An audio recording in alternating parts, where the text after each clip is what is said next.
জনকে অতিরিক্ত সচিব, 72 জনকে যুগ্ম সচিব এবং 4 জনকে উপসচিব পদে পদোন্নতি দেওয়া হবে।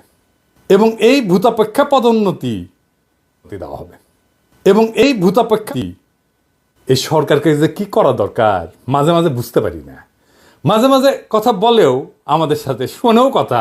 এই যে বিডিআর কমিশন নিয়ে রিকমেন্ডেশন চাইছিল, দিছিলাম, শুনছে, কিন্তু এইটা যে করলেন প্রশাসন নিয়ে আলাপ করেছিলেন কারোর সাথে, কারণ মতামত নিছিলেন? নেন নাই, আমি শিওর। মতামত নেওয়াটা এই কারণে জরুরি না যে আমারে বা কাউরে গুরুত্ব দিতে হবে, জি না। কারণটা হচ্ছে আপনারা তো সামলাইতে পারেন না, পারতেছেন না। এই দেখেন, আজ এই আন্দোলন করে তো কাল আরেকজন আন্দোলন করে। পাল্লায় যেমন ব্যাং মাপা যায় না, ঠিক তেমনি আপনি আমলাগেরে সামলাইতে পারতেছেন না। পারতেছেন না কারণ কেমনে সামলাইতে হবে এটাই জানেন না আপনারা। আমি বঞ্চিত, এটা তো কোনো কোয়ালিফিকেশন হইতে পারে না। কোন আক্কেলে আপনারা এইসব আমলাদের এই সমস্ত দাবি মানতেছেন?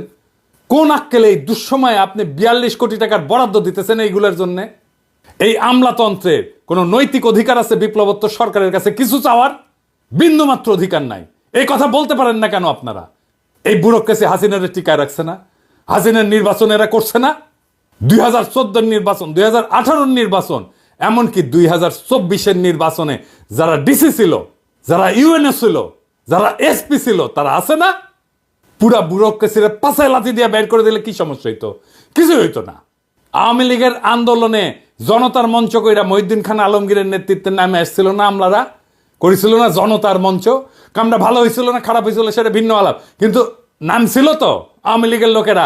এই যে আমলারা বঞ্চিত বঞ্চিত করিচ্ছে, এর নাম ছিল বঞ্চিত। গল্প নিয়ে আসিছেন এখন, তাই না? সেজন্য আপনাদের কম্পেনসেট করতে হবে। ভালো আবদার তো। এই হাসিনার আমলে গুম হয়েছে কতজন, জেলে পড়ছে কতজন, আয়না ঘরে ছিল কতজন, পঙ্গু হয়েছে কতজন, বাড়ি ঘর গেছে কতজনের, সম্পদ গেছে কতজনের, জীবন গেছে কতজনের, দেশ ছাড়া হয়েছে কতজন আমার মতো। কারে কম্পেনসেট করছেন? এদের কম্পেনসেশন কে করবে? কোন আক্কেলে কম্পেনসেশন চাইতেছেন আপনারা? আর কোন আক্কেলে প্রফেসর ইউনূসের সরকার দিতেছে এই টাকা?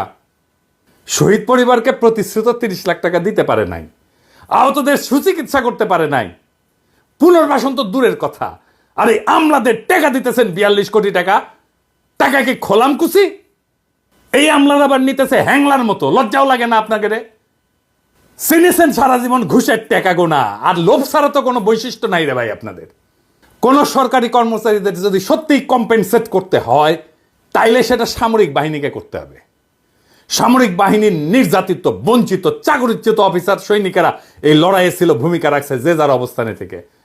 এরাই গুম হয়েছে, এরাই চাকরিচ্যুত হয়েছে, এরাই দেশ ছাড়া হয়েছে। একজন আমলা গুম হয়েছে, একজন আমলা জেলে গেছে, একজন আমলার চাকরি গেছে।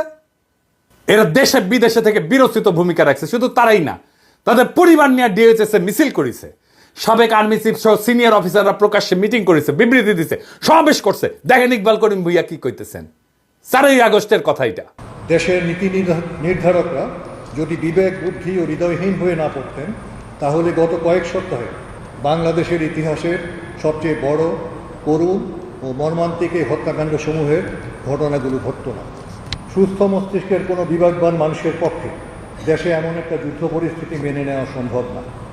আমরা নিজেরা নিজেদের সাথে যুদ্ধ করতে পারি না। আমাদের দেশটাকে, এই প্রিয় রাজধানী ঢাকা ও জেলা শহরগুলোকে যুদ্ধক্ষেত্রে পরিণত করতে দিতে পারি না।